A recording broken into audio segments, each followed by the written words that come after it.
كشف المفتري عبد الحميد النجدي. القضية الثانية أننا التقية لماذا الشيعة عرفوا بها؟ لأن الحكام الذين كانوا يتربعون على العرش في تلك العصور الساحقة والذين هم يعادون أهل البيت، هؤلاء ظلموا أهل البيت وظلموا شيعة أهل البيت.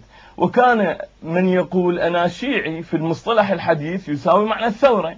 أنت عندما تقول ليس صدام هو الرئيس وإنما فلان هو الرئيس، أنا لا أعترف بك رئيس، هذا يستحق القتل في المفهوم الحديث، يعني انقلاب أو ثورة.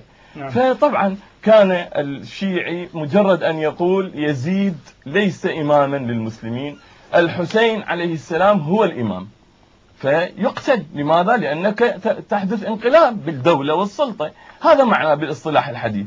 فكان يقتل الشيعي وراء كل حجر ومدر ويطارد، فلذلك يستعمل التقية، والتقية مبدأ قرآني.